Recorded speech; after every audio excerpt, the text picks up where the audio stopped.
What is going on, guys, and welcome back to the Pick Swap Media YouTube channel. My name is Sean Barnard. We are 6 games into the Sixers season. They sit at 5-1, tied for first place in the East with the Boston Celtics, who they will be taking on tomorrow night at the point of me recording this.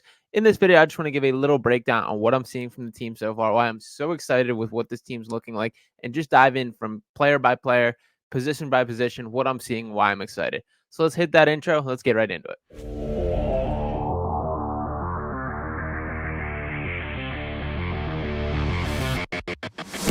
Tyrese.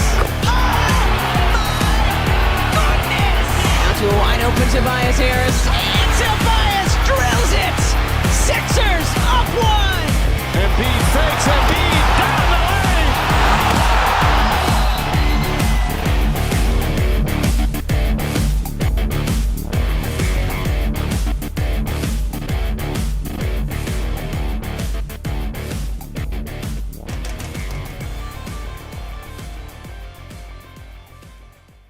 All right, so I want to start things off by just looking at the team results as a whole. So I'm going to begin by sharing my screen and just taking a look at how impressive these overall team numbers is. So as you can see, per Basketball Reference, now 6 games into the season, Sixers with a 5-1 record, second in the Eastern Conference, tied with the Celtics there. They're scoring 121.5 points per game, which ranks 4th in the NBA, holding opponents to 108.3 points per game, which ranks 6th in the NBA. They have the number 1 offensive rating across the entire NBA at 121.0. Also ranked 7th in defensive rating at 107.9, and the second best net rating across the entire NBA at plus 13.1. Now, obviously, that this is within the context of they had not had the toughest schedule just yet. The Celtics matchup will be what I would consider their first measuring stick matchup. I know some people might want to lump in the Milwaukee Bucks season opener, but for me, this was a much different team. That was the first chance that we got an opportunity to take a look at the Nick Nurse offense in full swing. And by the way, the Bucks have not played very good basketball to start this year either. So while it was disappointing to get that 1-point loss, there's a bunch of funny business with the refereeing down the stretch and just overall these Sixers not being quite on the same page or understanding expectations for a lot of what their roles are. I am confident that now 5 games later, there seems to be a more complete principle and idea of that. So I am excited, and I do think this Celtics game will tell the story of what this Sixers team can be. Now, I want to begin now by diving in and talk about each guy specifically, the pros and cons, what I'm seeing from their game, how expectations have changed under Nick Nurse, and how much these guys are delivering on it. So I think it would be remiss without starting off with the big fella, Joel Embiid. Just to look at his stats here 32.5 points per game, 11.0 rebounds, 6.2 assists, 2 blocks per game, shooting 42.9% on three-point attempts, shooting 53.5% from the field overall. And I want to give a little context of Joel's growth from a year-to-year basis because there's 2 numbers that particularly stand out to me here. The scoring kind of comes with the territory at this point with Joel Embiid. We know this is the guy that has led the NBA in scoring in back-to-back seasons with 30.6 points per game in 2021-22 and 33.1 points per game last year. He's sitting at 32.5 to start this season. That also leads the league. So at this point in time, Embiid leading the NBA in scoring for the 3rd consecutive season. But it has not been his scoring that has impressed me the most. Number 1, it is the assists. Those 6.2 assists per game is a huge sign of growth for Joel Embiid. He is sharing the rock much more. There's some team-oriented basketball. And you can see when looking at his stats that the past 2 seasons, he has averaged 4.2 assists per game, which is a career high for him. He's over that number by 2 whole assists. That is a massive leap for a guy who playmaking has been a struggle for. Now, the other number that jumps out to me as far as Joel Embiid statistically is the 2.0 blocks per game. For his career, he's averaging 1.7 blocks per game, but this 2.0 is the highest that he's hit since his rookie year when he averaged 2.5. Now, I will say that I don't think that number going down is a super high indication on Joel Embiid being less impactful defensively. In fact, I kind of view it as a sign of respect sometimes when there's guys that simply won't try Joel Embiid, that him altering shots, his presence changes the game as much as it being recorded on the stat sheet. So I'm not as critical of that, but I won't doubt that he does look more locked in defensively. That Nick Nurse made the statement when he first got here. He wants more swings at it from Joel Embiid on the defensive end. We are absolutely seeing this so far. And honestly, I don't think the stats do it justice for how impactful he has been defensively. Last, I want to just touch on the rebounding with Joel that we see at 11 rebounds per game. His career high is 13.6, that back in the 2018-19 season. He's coming off a down year rebounding at 10.2 rebounds per game last season. That's the lowest since his rookie year, where he was just 7.8. He was on a minutes restriction there, playing just 25.4 minutes per game. So obviously the numbers are expected to be down there, but there is a new commitment to rebounding the ball this year. His 2.5 offensive rebounds per game is specifically impressive to me. That also ties it, or I'm sorry, it's just shy of a career high at 2.8, which he averaged in 2019 and 2020. He's had back-to-back games with 5 offensive rebounds already this season. We're only 6 games in.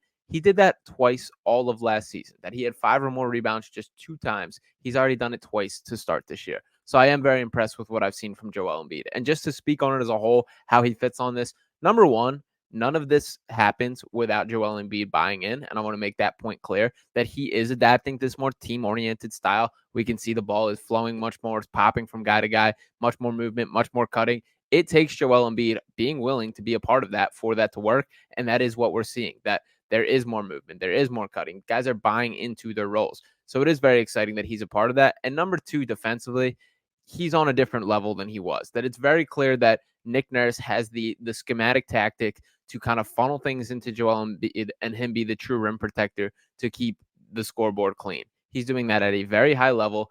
You can see the rush, that it looks similar to the good Raptors teams that Nick Nurse has had, in the way that they are frantic and chasing guys off the 3-point line, make sure they're switching, the trapping all over the place. But Embiid is very much the centerpiece of all of this, that he is the guy that allows guys to be able to make these off-ball motions, to go and make a strong play. For him to be that safety blanket standing behind them is huge for this. So number one, we're seeing the growth in the ball movement. And while Joel Embiid has deservedly got some criticism for his playmaking, he's not a guy who's naturally talented as a passer. I do think it's a hat tip to Nick Nurse that he's making life so much easier, that there are passes for him to make. When we think about the Doc Rivers offense, it was so much of give it to Joel at the elbow, and then everybody spaces the floor, and there's just stagnant targets sitting in the corner and sitting on the perimeter. With the new motion, with there being back cuts and ball screens and guys off-ball motion, setting screens to create others, they're more simple basketball plays that Embiid has been able to make. So rather than asking him to create as a playmaker, it's simply make the right basketball play, and that is something he is well capable of doing. So it has been very impressive from Joel Embiid. If I have to stamp a grade on this right now for the start of his season, it's an A+ for me. He looks more fit than we've seen him to start other seasons. He looks committed on rebounding. He's setting the tone for this team defensively, and he's completely bought in on the offensive side of the ball to the system that Nick Nurse is putting in place. So this does not happen if Joel Embiid is not bought in, and he absolutely is to start this season. The next guy that I want to transition to is Tyrese Maxey. I don't know how much more I can say about Tyrese Maxey. And just to rattle off his stats to start this season, 25.5 points per game, 7.3 assists, 4.5 rebounds, 0.8 steals per game, shooting 44.2% from 3, 50% from the floor overall. The biggest sign of growth in Tyrese Maxey is absolutely as a playmaker. He is currently 5th in the NBA in assist to turnover ratio, and that is a number which I think will grow. That we've seen him take some massive strides forward as a playmaker, that these aren't just moments where he's just making these simple pass. We're seeing him create offense for others, pass guys open, hold defenders a little longer. We're seeing the growing chemistry between Joel Embiid and Tyrese Maxey in that two-man game, and it is all working perfectly. That I don't think anyone expected him to take this much of a leap as a playmaker. He's coming off back-to-back doubles, currently set his career high for assists in a game with 11 against the Wizards, and by the way, had 0 turnovers in that matchup. That's impressive stuff. That is high IQ. He's looking like he's reading the game like a 10-year NBA veteran. For him to take that type of leap this quickly is massive stuff and really changes the ultimate direction of how high this team can reach this season. Now, to speak on the Embiid and Maxey partnership to a little bit, that I think there was a great deal of skepticism going into the year of, could Tyrese Maxey grow into a true point guard? Because we know to this point, he has not really shown that to be the case. And that's not a knock on Maxey for the most part. He has not been asked to do so. That when he first came to Philadelphia, it was Ben Simmons, the guy running the show, being the primary playmaker, the guy who runs the offense in the half court and transition setting. Then the Ben Simmons holdout situation occurs. We see a little bit of Tyrese Maxey at the point, not really much. And honestly, it looked like to that point that he was not ready to be a guy running an offense, that he looked much more comfortable as a guy who's focused on creating his own shot, being a bucket getter, and being a score first guy. Then James Harden comes to town. He fully unlocks Tyrese Maxey as a scorer. We see him reach new heights from a shooting standpoint, from a points per game standpoint, and we really see his continued maturation as a player. Then James Harden is out of here. And once again, Tyrese Maxey is thrown into this role, and this time he looks 100% ready. That I could not have hoped for more from these standpoint. And the reason that I always push back on the notion of Tyrese Maxey cannot be a point guard is because I refuse to believe this kid can't do anything at this point. That I've never seen a player progress at the rate of Tyrese Maxey. This is the same dude who the knock on him coming out of college was he was not a good enough shooter. He was a 29% three-point shooter coming out of his lone year out of Kentucky. Flash forward 3 seasons, and he's been a top 5 NBA three-point shooter by percentage in 2 out of the 3 seasons he's been in the NBA. That does not happen, that type of growth. And now that it looked like his mind was set on becoming better as a playmaker, guess what? He did that as well. Back-to-back double-digit assist games, one of the best assist-to-turnover ratios across the entire NBA. It's impossible not to be pleased. And we're still going to have the nights where Tyrese Maxey absolutely catches fire. We had a couple to start the year against the Raptors. He put on a show in that second half. Against the Bucks, he was very good in a scoring standpoint. But it's almost kind of nice that he has not had that breakout moment, and we're still seeing the points of progress, that we're still seeing areas where he's improved. We're still making him make the right decisions. I really am impressed at the strides this guy's taken as a playmaker. So rapid, so quickly, I guess. And as much as Daryl Morey wants to say this is not the case, I think it would be naive to think that the progress that he showed through the early parts of the season did not accelerate the James Harden trade situation, because it is no longer the Sixers have to find a second star to pair with Joel Embiid. They need to find a third guy, because Tyrese Maxey is that dude. And I think he's proven that with his play, and Daryl Morey took that into account when making the deal. So now that he did make this deal, he can sit back, see what this team looks like, let it play out for a couple more weeks, see a larger sample size of what the missing parts are or what areas they're still shorthanded, and then strike when the deal matters most. So the Harden headache is dealt with. We can sit back, this team can gel together, and whatever the missing ingredient is, which we can find out over a longer period of time, he can then strike on. That is a credit to Tyrese Maxey for allowing that outlook to even be possible. So A+ for Tyrese Maxey when grading it. I could not be more impressed with how he's looked in the early years. To move to number 3, I want to bring up Tobias Harris here. Tobias Harris has had an interesting trajectory across the Sixers timeline. That there's been moments where this guy has been the ultimate, kick him while he's down moment, and a very much a frustration point for Sixers fans. It's always been the contract that has been the biggest thing held against Tobias Harris. He's a fine NBA player. He's a high-level NBA player, just not one that quite lives up to the numbers next to his name. And that's been the issue, but it has not so far this year. And to look at his stats here and pull those up specifically, 19.7 points per game, 6.0 rebounds, 2.7 assists, shooting 63.2% from the field, an effective field goal percentage of 69.1%. That is unreal. There was a period of time, I believe that this fell down after last night's game, but it was Nikola Jokic and Tobias Harris as the 2 best field goal percentages or effective field goal percentage across the entire NBA. He's no longer on that level, but I do still think he deserves credit for the efficiency that he has shown. We've seen Tobias Harris adapt his role to this team more than just about any other player across any other team. Just the way that his role has drastically changed from periods of time when he's been asked to be the number 2 scoring option and periods of time where he's simply been a stand in the corner and catch and shoot 3-point shots guy. I think Tobias Harris, more so than anyone, is excited that James Harden isn't here.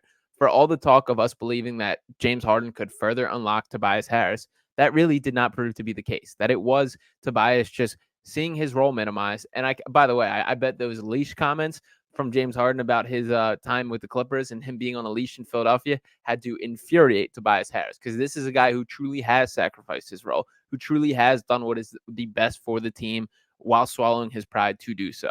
So we know we have contract year Tobias Harris. We've got new system Tobias Harris, and it is all resulting in the best possible outcome for these Sixers. Who knows if this is sustainable for the season? I will say that it does feel like every time I'm ready to give Tobias Harris his flowers, to give him all the credit, he starts to regress. But for the time being, that he's been making quick decisions, he's been taking more efficient shots, he's been active as a cutter, which has unlocked this offense further. And I will say Tobias Harris especially deserves credit for both sides of the floor, setting the tone defensively and offensively, being one of the primary guys as a cutter, as an off-ball motion guy. That has not been his reputation in years past, so he does deserve credit for taking those leaps and improving. Let's move over to the next guy here that I want to bring up, which is DeAnthony Melton. So it's been a little bit of a cold start to the year for DeAnthony Melton.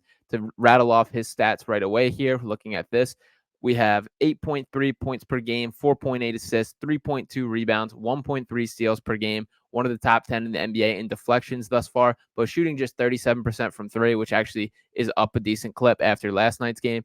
32.7% from the field, which is not a good number there. We need to get that up. Finishing still looks to be an issue with DeAnthony Melton, that when he's attacking in transition, he is not quite the high efficiency threat that you would hope to be. That he is a guy that gets out of control when attacking the basket, does not have real good touch around the rim for the most part. My biggest advice here is DeAnthony Melton should be trying to dunk every single thing when he's around the rim. That don't leave it to the fate of the rim to rattle around and fall in when you clearly don't have that high of a touch. You're a great athlete. You're high flying. You have a nice bounce to you. Just go up and dunk it and don't leave anything on the table.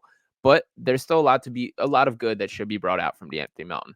I was very optimistic heading into the season that I thought Melton could be a guy which Nick Nurse further optimized, that he could be a guy that we kind of see fits in a similar mold of, he's obviously not quite the level of player are, but a similar stylistic player arc of a guy like an OG Anunoby or even a Pascal Siakam. That has not been the early look or early results of the DeAnthony Melton story. But to me, that's a sign of positivity that we've seen this team look so good without their starting shooting guard really playing at the level that we know he is capable of. And Melton is a little bit up and down. There is a roller coaster that comes with him. Not all players are perfect. Actually, none are. And DeAnthony Melton is a guy that has his downside. So I'm confident that he will find his way. He's still going to be very important to this team when we talk about a matchup standpoint as we look. I do wonder if maybe the best role for him in the long term is a guy who comes off the bench. For now, I don't think that's anywhere remotely in the possibilities. But as we kind of look ahead and think that it is likely that the Sixers do make a big trade and find a final piece to complete this roster, I'm wondering if Melton's the guy that ends up regressed to the bench during that moment. But for now, that is a problem for down the line. And for the most part, I was happy to see the shot start to fall against the Wizards for him. I think he needed that one, and I do believe he is on the up and up for the rest of the season. So if I have to grade DeAnthony Melton so far, I'll go a C+ on that, but I do expect that to change when we revisit this in a couple weeks. To move to the next guy that I want to speak about is Kelly Oubre Jr. I'm incredibly impressed with what we've seen from Kelly Oubre Jr. And to just rattle off his stats, 18 points per game, 4.2 rebounds, 1.3 steals per game, just half an assist. He is not a passer. We know that. But he is shooting 51.4% from the field and 41.9% from three. Before last night's game against the Wizards, the Sixers became the first team in NBA history to have four players averaging 20 points or more per game over the first 5 games of the season, that being Tyrese Maxey, Joel Embiid, Tobias Harris, and Kelly Oubre Jr. I'll start with everything that I've liked about Kelly Oubre Jr. For starters, the Sixers just have not had a bench player or a wing player capable of getting hot in a hurry in the way that Kelly Oubre is capable of. That he's a guy that has kept them in games for stretches by getting hot. He absolutely has his flaws as a player, that we know that there is a selfish tint to the way that he views the game, that there is a little bit of tunnel vision that he suffers from at times. But you know what? I'm taking the good with the bad, and there's been a lot more good than bad with Kelly Oubre so far. As far as the things that have impressed me as a whole and what we kind of are seeing that I did not expect to see, number one, he's completely bought in defensively, that he is competing. It feels like he has at least one highlight reel defensive play every night, and that is not the reputation of him, that he is a guy that is not afraid to go up, block a shot, and then let the crowd know about it. I love the flex celebration. I love the kiss the crowd celebration, that he is becoming a fan favorite with his little energy and I guess the antics surrounding his play. But in addition to that, he's been one of the best cutters that we've seen across the Sixers team in several years. That is one of the reasons this offense has become more optimized is Kelly Oubre Jr. truly does have a nose for where to be off ball. There's been numerous times where he's gotten assists from Joel Embiid just by relocating and finding a little hole in the defense that he can capitalize on. Tyrese Maxey has found him on a couple, and it does feel like he's got instincts for how to create a shot without having the ball in his hands. That's an incredibly valuable skill and something that can be particularly maximized around an offense with Joel Embiid, where they tend to want to send doubles on a very regular basis. So that has been the good of Kelly Oubre. And I do want to point out that last night against the Wizards, he had 2 points. And to me, that was the biggest sign of positivity as a whole. Obviously, you want to see him scoring more, and his greatest effect will be in the box score as a guy scoring points.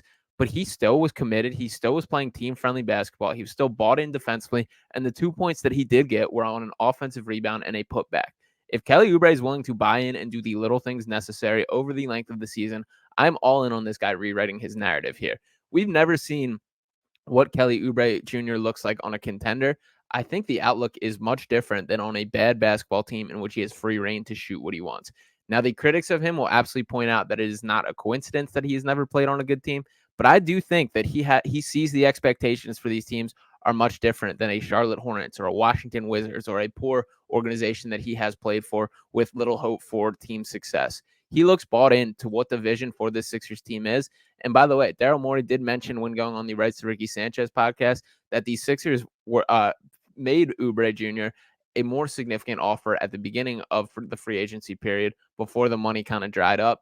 And then that Oubre at that point in time wanted to see all his options. They all fell off the table, and they ended up getting him for the veterans minimum. But at this point in time, this is the greatest value signing in the entire NBA right now. So shout out to Kelly Oubre Jr. I do think that once these new pieces all find their stride, the Robert Covington, the Nic Batum, the Marcus Morris, that I do think Kelly's a guy that will be coming off the bench. And frankly, I'll be happy about that I want him in that six-man kind of microwave scoring role. Let's spread out the shots where he can jump in as either Tyrese Maxey's coming off or Joel Embiid wants a breather, where it can be a little bit of Oubre's time to shine and have the offense come through him a little more. But the bottom line is I'm very happy with what I've seen from Kelly. To move to the next player here, I want to talk a little bit about Nic Batum. So we've only seen one game with Nic Batum, but he absolutely lit the world on fire. And in this one game specifically, he played 17 minutes, scored 11 points, shot 3 for 4 from 3, had 2 rebounds. It was the relocation and instincts as a high IQ cutter, which particularly stood out to me. That he's got arguably the quickest release of anybody in the entire NBA. It's very impressive the way he's able to catch the ball in his shooting pocket and go right up with it without needing to dip, without needing to dribble, without even really needing to collect himself. They did run a pin down for him on one play where it felt like his body wasn't even facing the basket yet. He just kind of turned and slung it and he knocked it down. And his first 2 3-pointers that he hit were both directly off relocation, off ball movement, off a Joel Embiid double team. He feels like he's a blend of a lot of fan favorites with the negatives kind of cut out. He's got a little bit of Georges Niang to him, a little bit of Danny Green, and a little bit of PJ Tucker to him. That's a pretty good combination when you think about the good parts of all their games without the bad. Nic Batum's my personal fit who I want in that 5th starting roster or starting lineup spot at this point. So if I had to pick my lineup right now, it would be Tyrese Maxey, DeAnthony Melton, Nic Batum, Tobias Harris, and Joel Embiid. We'll see how things fully play out. I wouldn't even mind playing around and experimenting with other guys before that's set in stone. There's plenty of season left, but I think Nic Batum was very much overlooked in what the return for this James Harden trade was. He's just a super solid veteran, a guy who is committed, is bought in. Forget all the rumors of retirement and him not wanting to be here, that he does look bought in. He's excited to play with Joel Embiid. They both have their Cameroon roots and guys of French citizenship. So cool to see those ties. Batum spoke about how nice it is to be on the good side of Joel Embiid during the ebbs and flows of competition. So I do think that he's going to play a pretty significant part in the Sixers team. Next up, I want to talk about Patrick Beverly, who is leading the NBA in defensive rating, a guy who's been a positive spark off the bench. He had an awesome quote in his podcast where he said, your favorite player wishes I was on his team. And that's absolutely true about Pat Bev, that you can feel the spark. And I think for so long, like PJ Tucker was hyped up as this like game-changing, like tough guy for the team. But PJ Tucker is such like a lead by example guy. But Pat Bev is so much more vocal in the way that he goes about the game, so much more expressive in his demeanor and the way that he just sees the game, outlooks, and lets everybody know about it. And that is infectious. He had an and one that the crowd went absolutely nuts for, him slamming his chest. And he does have moments where he does change the game. He's a guy who seems to have a knack for getting a big offensive rebound. And as much as that seems like a little thing, those are game-changing plays. Those are momentum plays that the Sixers have not really had a guy that pushes the offensive boards, especially at the guard position, in the way that Beverly is capable of. Now, do I think that this guy will make or break the Sixers ceiling as a championship team? Probably not. But I do think that he's a guy that's excellent to have in the locker room, who buys in, who's a great leader for this team. And when there's these prospects like Jaden Springer, like I think Pat Bev is a perfect guy for him to learn from. So I'm very much enjoying him, having him in Philadelphia. I think the team is very much enjoying him. Tobias Harris has called him the heart of the team already. That's an awesome guy to have. So I am very thrilled about the Pat Bev signing, and he has impressed me a ton thus far.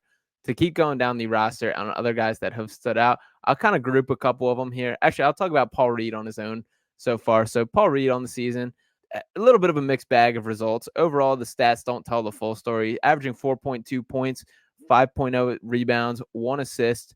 The blocks and steals have not really been there yet. Shooting 54.5% from the field. Feels like we haven't had the Paul Reed moment yet, that there will be a point in time where he's able to go crazy, have his chance. That hasn't happened just yet. And there have been 2 fourth quarters where he's gotten some additional time to play, where Joel Embiid has not been needed to step back on the court. But we have not had the shining moment of Paul Reed yet. It's been a little up and down, that there were moments where I was a little frustrated that I didn't think he looked like he was quite getting it. But there's also been moments where he's impressed me as a guy that has been passing out of the post in a better way. He's still got his creation ability. He still does his thing defensively. And there's been moments where, especially with Robert Covington, when those two have shared the court together, they're just a menace defensively. That their hands are everywhere. They're athletic. They're popping. It has looked good for periods of time. And he is a guy who I think Nick Nurse will continue to utilize better and better and find ways to get him more involved, whether that is on the offensive or defensive end. So I don't know what I would give a Paul Reed grade right now. Probably a B- is where I'm leaning toward for that. But I do think that the best moments of him this season are still yet to come. I'll just group in these next two. Two of the old-time Sixers feel-good moments here with Furkan Korkmaz and Robert Covington. I think both have looked very good in the minimal minutes so far. That obviously we've only played 6 games. We have not seen extended run for either one of these guys.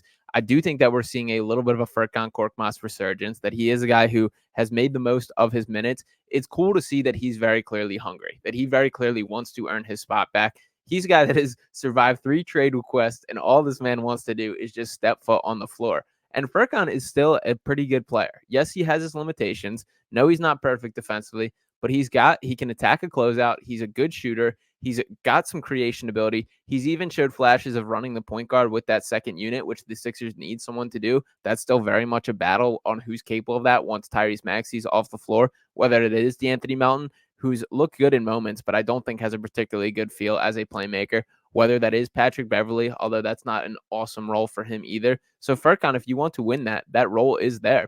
And he had that one pass where he hit Embiid on the baseline, leading to the Embiid dunk, which was just a super slick pass, very high IQ movement, and just good instincts for where to be and good chemistry to find each other there for him to look out for Embiid and execute by making the pass. So Furkan, been very impressed with what I've seen from him. I don't know that there's going to be a great deal of rotational roster crunch as the season progresses. I don't know if he's going to be a guy that survives it or not, but I would say that going into the year, I thought there was pretty much no chance of that. And now that I think there very well could be a world where he plays himself into a real deal rotational role. So that is a hat tip to Furkan Korkmaz right there. A shout out to him for making life tough on Nick Nurse when decision making comes. As far as Robert Covington goes, I do want to see this guy in the rotation. There has to be a way to get him minutes. And probably the guy that I think this is at the greatest expense of is Jaden Springer. Unfortunately, I just don't think Jaden Springer is as ready as I want him to be and as so many people want him to be. The smoothness and confidence that he seemed like to play with in preseason doesn't seem to be there anymore. And that is a little frustrating for me, a little concerning. I like that Nick Nurse is kind of sticking with him, still finding a chance to get him minutes.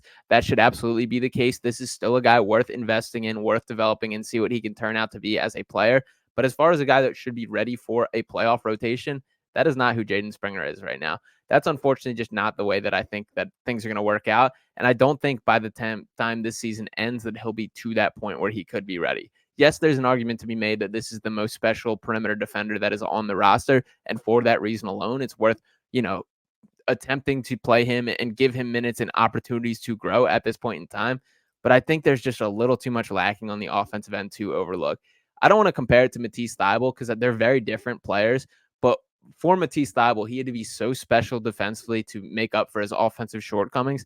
I think we're in a little bit of a middle ground on both ways for Jaden Springer, that he's not that bad offensively, but he's not like that game-changing defensively either. That he has his flashes, but he also has moments where he just overcommits. The foul issues, I think the foul issues for the most part are overstated. My stance on this has always been when you're a reserve or a rotational player, and the best case scenario is you're playing like 12 to 15 minutes, you want to use all your fouls during that span. I don't really care.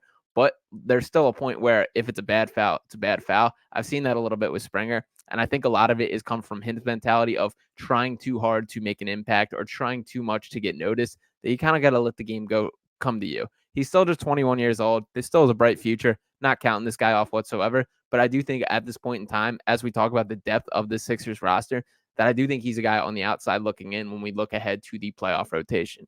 Now, Robert Covington, on the other hand, it's nice to see Rocco back in a Sixers jersey, that he knocked down his first three-pointer last night against the Wizards. He's been a menace defensively. He's a guy that Joel Embiid has a strong relationship dating back to his first time in Philly that Daryl Morey has spoken incredibly fondly of. Don't forget, Rocco's the same guy that Morey went out and played as the small ball five when they started to buy into that down in Houston. He's a guy who's not afraid to let it fly from wherever. He's absolutely still got some juice in the tank as far as defensive, his mobility, the way that he can move around. So I have been impressed with what I've seen with Rocco, and it feels good to just have another guy that wants to be here. He was kind of like under the rug and kind of put to the side as far as playing time went with the Clippers over the past year, especially, that it feels good that he wants to, he's hungry to rewrite his narrative as a player, to be back in Philly where he originally put his name on the map, as he said. So I am happy all around that Rocco is a part of this story. The last guy that I'll mention, I guess I'll give a little love to Marcus Morris. We have not seen much of him either, but he's another guy who's very clearly excited to be in Philadelphia.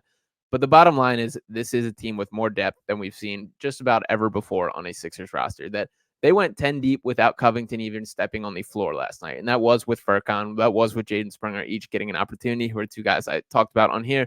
But that just goes to show how competitive things are going to be.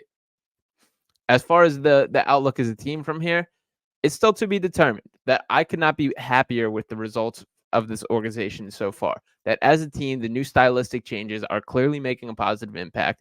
But the matchup tomorrow night against the Celtics is one that I think will be the biggest measuring stick moment so far. Regardless, it is not a time to panic.